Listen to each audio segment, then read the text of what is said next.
رحمت للعالمین، حضرت محمد صلی اللہ علیہ وسلم پوری انسانیت کے لیے رحمت۔ دنیا میں بہت سے مہاپروش آئے، کسی نے وگیان دیا، کسی نے درشن، کسی نے سماج سدھار کیے، مگر ایک ایسا ویکتی بھی اس دھرتی پر آئے جن کی ہر سانس، ہر قدم، ہر بات مانوتا کی بھلائی اور پریم کے لیے تھی۔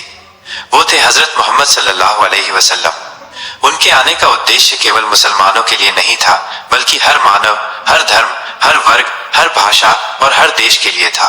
قرآن میں خود اللہ نے انہیں کہا، قرآن کی گواہی، آیت وَمَا أَرْسَلْنَاكَ إِلَّا رَحْمَةً لِلْعَالَمِينَ، اور ہے نبی، ہم نے آپ کو نہیں بھیجا سوائے ساری دنیا کے لیے رحمت، دیالوتا بنا کر۔ قرآن سورہ الانبیاء آیت 107۔ یہ آیت صاف بتاتی ہے کہ حضرت محمد صلی اللہ علیہ وسلم کیول مسلمانوں کے لیے نہیں بلکہ پورے سنسار یعنی ہندو، عیسائی، یہودی، بودھ، سکھ، آدیواسی، یہاں تک کہ جانوروں اور پیڑوں کے لیے بھی رحمت بنا کر بھیجے گئے۔ حضرت محمد صلی اللہ علیہ وسلم کی رحمت۔ گھٹناؤں کے آئینے میں ایک طائف کی گھٹنا، پتھر کھا کر بھی دعا دی۔ حضرت محمد صلی اللہ علیہ وسلم جب مکہ سے طائف گئے اسلام کا سندیش دینے، وہاں کے لوگوں نے ان کا سواگت نہیں کیا بلکہ ان کا اپمان کیا، بچوں کو پیچھے لگایا اور آپ پر پتھر پھینکے۔ آپ کے جوتے خون سے بھر گئے۔ اس وقت فرشتہ جبرائیل علیہ السلام آئے اور بولے، اگر آپ کہیں تو ان لوگوں پر پہاڑ گرا دو۔ مگر آپ صلی اللہ علیہ وسلم نے کیا جواب دیا؟ نہیں، یہ لوگ نہیں جانتے، یہ ناسمجھ ہے۔ مجھے امید ہے کہ ان کی اولادیں ایک دن اللہ کو مانیں گی۔ اے اللہ، ان لوگوں کو ہدایت دے کیونکہ یہ نہیں جانتے۔ صحیح بخاری حدیث 3231۔ سوچئے، جن لوگوں نے آپ کو پتھر مارے، گالیاں دی، ان کے لیے آپ نے بد دعا نہیں کی بلکہ دعا کی۔ آپ نے فرمایا کہ یہ انسان ہے، بے خبر ہیں، انہیں سچائی کا علم نہیں ہے۔ یہی وجہ ہے کہ آپ کو کہا گیا، ہم نے آپ کو سارے جہانوں کے لیے رحمت دیا بنا کر بھیجا ہے۔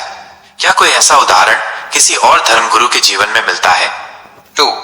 مکہ کی وجے، معاف کرنے کی اونچائی۔ جب پیغمبر حضرت محمد صلی اللہ علیہ وسلم نے مکہ میں لوگوں کو یہ پیغام دیا کہ صرف ایک اللہ کی عبادت کرو، بتوں کی پوجا مت کرو، انسانوں کے ساتھ انصاف اور اچھائی سے پیش آؤ، تو مکہ کے بڑے بڑے سرداروں کو یہ بات پسند نہیں آئی، کیونکہ ان کا کاروبار، ان کی طاقت اور گھمنڈ خطرے میں پڑ گیا تھا۔ انہوں نے حضرت محمد صلی اللہ علیہ وسلم اور ان کے ماننے والوں کو روکنے کے لیے ہر ظلم کیا۔ مکہ والوں کے ظلم اس طرح تھے: گالیاں دینا، دیوانہ اور جادوگر کہنا، نماز پڑھتے سمے کچرا اور گندگی پھینکنا، کئی ساتھیوں کو مارنا، پیٹنا، بھوکا رکھنا، گھروں سے نکال دینا، کچھ کو زنجیروں میں باندھ کر تپتی ریت پر لٹا دینا، کچھ ساتھیوں کو جان سے مار دینا، حضرت محمد صلی اللہ علیہ وسلم کو کئی بار قتل کرنے کی سازشیں کرنا۔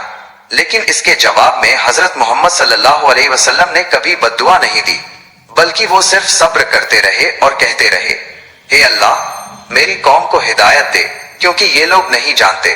کچھ سال بعد جب حضرت محمد صلی اللہ علیہ وسلم طاقت میں آئے تو ایک دن وہ بھی آیا جب وہ یس ہلہر صحابیوں کے ساتھ مکہ میں لوٹے۔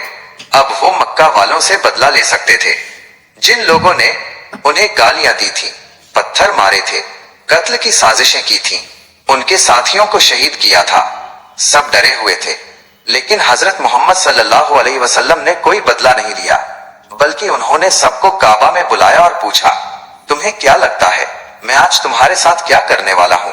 سب نے کانپتے ہوئے کہا، آپ ایک شریف بھائی ہیں اور شریف باپ کے بیٹے ہیں۔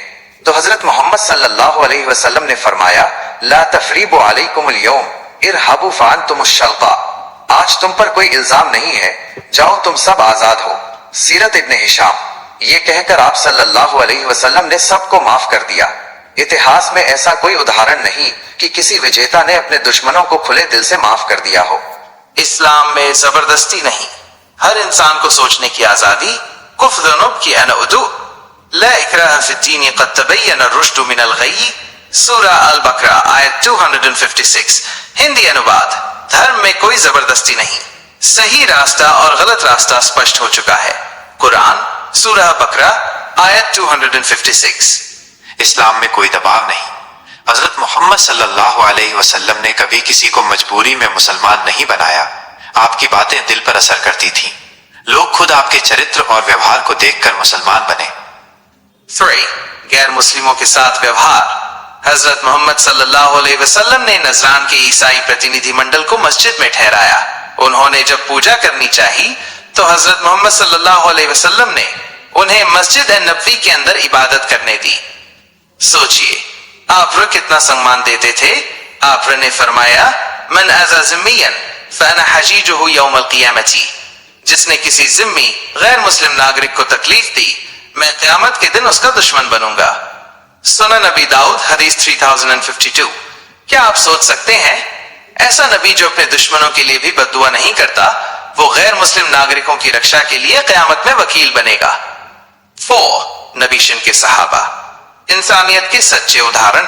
حضرت ابو بکر رضی اللہ عنہ فوجی افسروں سے کہا کسی عورت، بچے، بوڑھے یا کسی عبادت کرنے والے کو مت مارو، پیڑ نہ کاٹو، کسی عبادت گاہ کو مت چھوؤ۔ حضرت عمر رضی اللہ عنہ جب یروشلم بیت المقدس فتح ہوا تو انہوں نے عیسائی گرجا گھر میں نماز نہیں پڑھی تاکہ کوئی نہ کہے کہ مسلمانوں نے چرچ کو قبضے میں لے لیا۔ 5 جانوروں پر بھی دیا۔ حضرت محمد صلی اللہ علیہ وسلم نے یہاں تک کہا من لا یرحمہ لا یرحمہ، جو انسان کسی پر رحم نہیں کرتا اس پر خدا بھی رحم نہیں کرے گا۔ صحیح بخاری حدیث 6009۔ ایک کتے کو پانی پلانے والی عورت کو جنت ملی۔ صحیح ہے مسلم حدیث 2245۔ ایک بار ایک پاپی عورت نے ایک پیاسے کتے کو کنویں سے پانی پلایا، اللہ نے اس عمل سے اسے معاف کر دیا۔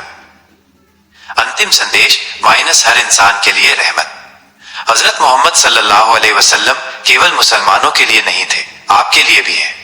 اگر آپ انصاف، محبت، بھائی چارے اور امن چاہتے ہیں تو حضرت محمد صلی اللہ علیہ وسلم کی زندگی کو پڑھیے، سمجھیے۔ آپ کی سادگی، سچائی، دیا اور انسانیت کا استر آج کے کسی بھی لیڈر سے اونچا ہے۔